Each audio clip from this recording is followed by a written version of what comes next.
Maka hati-hati bulu kucing yang ada di tempat sholat kita, ya. Yang kalau jumlahnya agak sedikit banyak, kalau cuma 1-2 okey dimaafkan. Tapi kalau jumlahnya sedikit banyak dia najis. Dalam mazhab Syafi'i itu sholat tidak sah.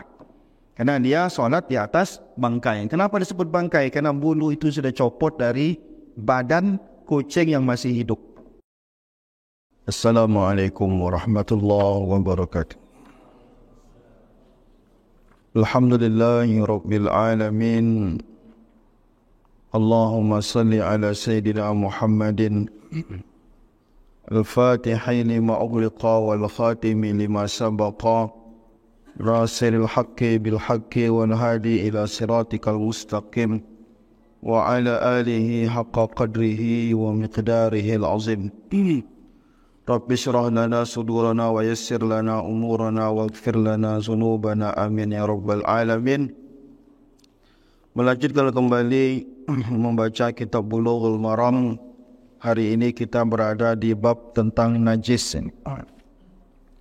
Masih bab taharah dan kali ini kita bab najis. Anas bin Malik radhiyallahu taala anhu, diriwayatkan oleh sahabat yang mulia Anas bin Malik radhiyallahu taala anhu.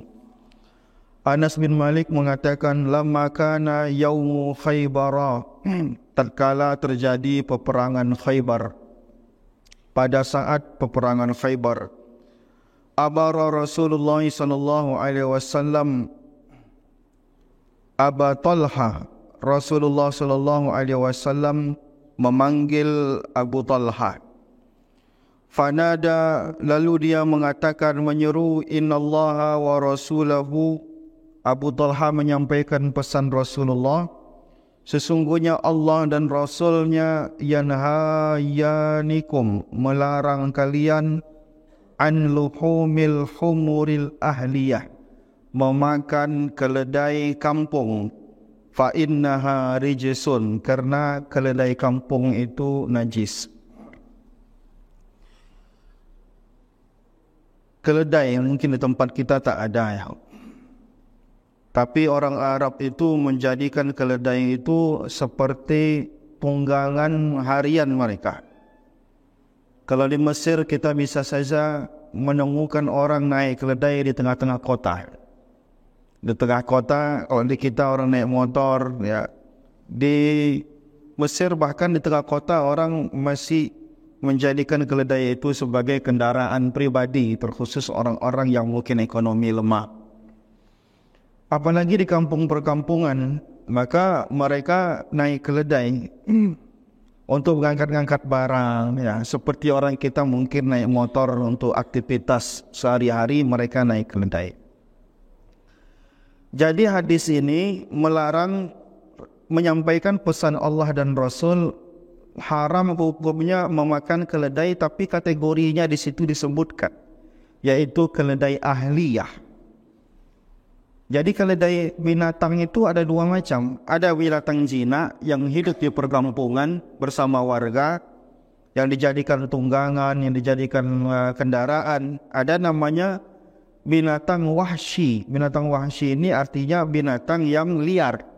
Nah, begitu juga kuda. Ada kuda yang jinak, ada kuda yang liar. Ada yang keledai ini juga ada keledai jinak, ada keledai liar. Khusus keledai, ada ulama menyamakan hukum keledai dengan hukum kuda.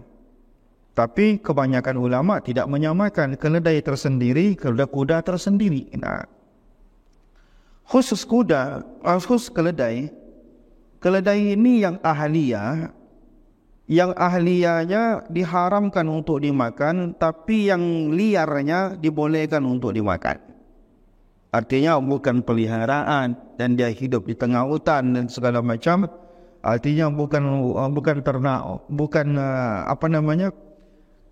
keledai kampung tadi itu maksudnya keledai yang biasa hidup di masyarakat, yang biasa digunakan ngangkat-ngangkat barang gitu. Tapi yang liar itu berbeda. Yang liar itu boleh dimakan, tapi yang digunakan dalam aktivitas sehari-hari masyarakat itu haram untuk dimakan. Berbeda dengan kuda. Kuda, ada hadis lain yang menerangkan bahwa Rasulullah melarang memakan keledai tapi membolehkan untuk memakan kuda. sehingga menghalalkan kuda itu lebih banyak ulama menghalalkan kuda. Nah, artinya kuda boleh disembelih untuk dimakan gitu ya. Tapi kalau keledai ini ada hukum tersendiri.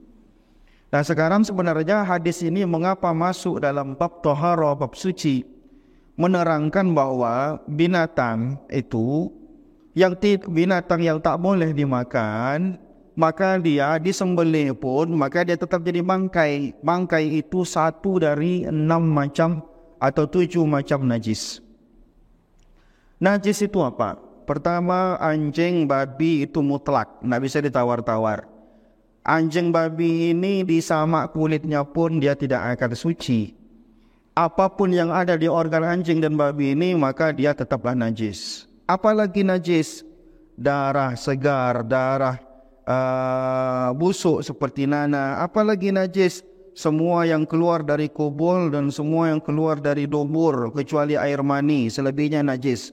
Apalagi najis? Muntah. Apalagi najis? Bangkai. Apalagi najis? Minuman yang memabukkan. Nah, masuk satunya adalah bangkai. Maka binatang itu ada 2 macam. Ada binatang yang boleh dimakan, ada binatang yang tak boleh dimakan. Binatang yang boleh dimakan, jika dia disembelih maka dia bukan bangkai. Tapi binatang yang tak boleh dimakan, disembelih pun tetaplah dia bangkai.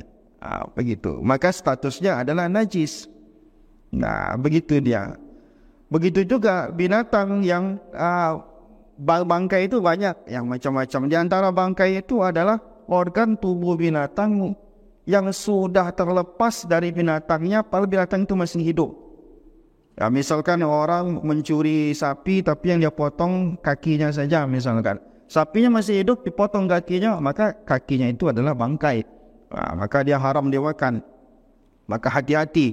Dalam mazhab Syafi'i, bulu kucing itu bisa jadi najis.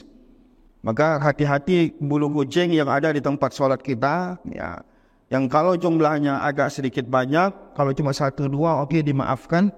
Tapi kalau jumlahnya sedikit banyak, dia najis. Dalam mazhab Syafi'i itu sholat tidak sah.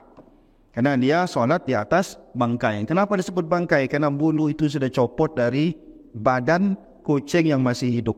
Nah, maka dia jadi najis. Maka hati-hati binatang kucing, jangan izinkan dia bermain-main di atas tempat alas sholat kita. Karena biasanya kucing itu bulunya banyak bertaburan, bisa membuat sholat kita tidak menjadi sah, tak sah. Nah, ini masalahnya.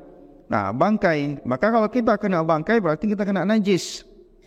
Maka hati-hati. Banyak perdebatan ulama dalam masalah bangkai ini, lebih masalah binatang ini, termasuk masalah kencing binatang. Ada yang mengatakan bahwa kencing binatang itu disepakati oleh ulama, tergantung binatangnya boleh dimakan atau tidak dimakan. Ada yang menyamakan kencing binatang dengan liur binatang, itu berbeda. Liur dengan kencing itu adalah 2 hal yang berbeda.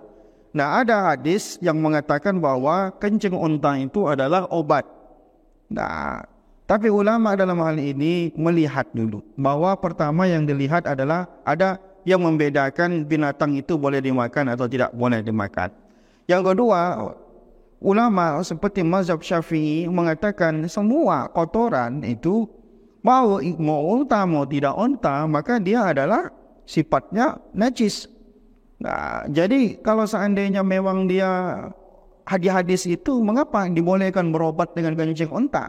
Berobat dengan kencing unta itu adalah berobat dalam, kalau berobat banyak pengecualian. Nah, bisa jadi pengecualian berobat itu, apalagi kalau dalam kondisi darurat. Yang darurat itu adalah ad-daruratu tubihul mahzurat. Begitu ulama membuat kaidah. Kalau dia darurat, yang haram-haram pun dibolehkan oleh Allah Subhanahu wa taala. Tapi perkara najisnya tetap najis. Orang minum onta, maka bibirnya bernajis. Perkara misalkan minum kencing onta tadi, kalau kencingnya itulah obat, sehingga darurat kita harus meminumnya. Kalau darurat ya kita minum dia, karena itu obat yang ada. Tetap ulama mengatakan cari yang halal untuk dijadikan obat. Karena itu diperdebatkan oleh ulama. Al-khuruj minal khilaf aula. Keluar dari areal perbedaan pendapat itu jauh lebih baik bagi kita. Jika ada ulama mengharamkan, ada ulama membolehkan, yang lebih aman bagi kita tidak mengerjakannya. Nah, kalaupun ada di antara kita darurat harus meminumnya, maka dia darurat untuk diminum. Sedangkan materi kencing itu tetaplah najis. Maka orang bibirnya ya terkena najis, bajunya yang terpercik kencing onta, maka dia adalah najis. Di situ ada perbedaan ulama dalam hal itu. Maka ini bukan perkara. Maka kita kalau berobat, ya saat ini kan kita mungkin tidak darurat. Tapi kalau darurat sifatnya, maka hukumnya sifat hukum darurat. Kita berobat dengan kencing onta, tetapi tetap materinya tadi itu adalah materi yang sifatnya najis. Jangan sampai dia kena sehingga salat kita tak menjadi sah. Nah, inilah sekelumit tentang pemahaman daripada hadis ini.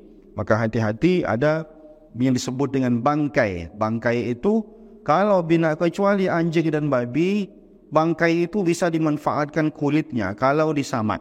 Saya sudah pernah jelaskan ini. Kalau disamak, setelah disamak, maka kulit binatang apapun boleh digunakan, tapi bukan untuk dikonsumsi, untuk dipakai aksesoris. Seperti pakai kulit buaya, seperti kulit ular, seperti kulit apa saja, harimau kah itu, setelah disamak, maka kulitnya boleh untuk dipakai. Nah, tapi kecuali dua binatang anjing satu, babi satu. Tapi setelah disamak, bagaimana disamak itu? Itu kulit betul-betul sudah dikikis dari benda-benda yang dapat membuat dia busuk. Setelah itu direndam betul-betul pakai air yang zatnya kuat. Lalu dijemur sampai kering kerontang. Baru dia disebut dengan kulit yang sudah disamak.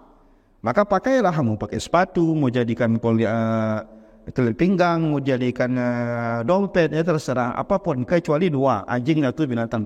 Karena dua ini tidak bisa disamak, tidak bisa diselamatkan. Tapi kalau yang lain boleh. Maka statusnya itu sudah disamak. Bangkai, kulit kalau sudah disamak, maka dia boleh dipakai. Tidak lagi statusnya sebagai bangkai yang diharamkan. Nah, ini dia pemahaman daripada hadis ini, agak meluas penjelasannya. Wallahu a'lam bishawab. Assalamualaikum warahmatullahi wabarakatuh.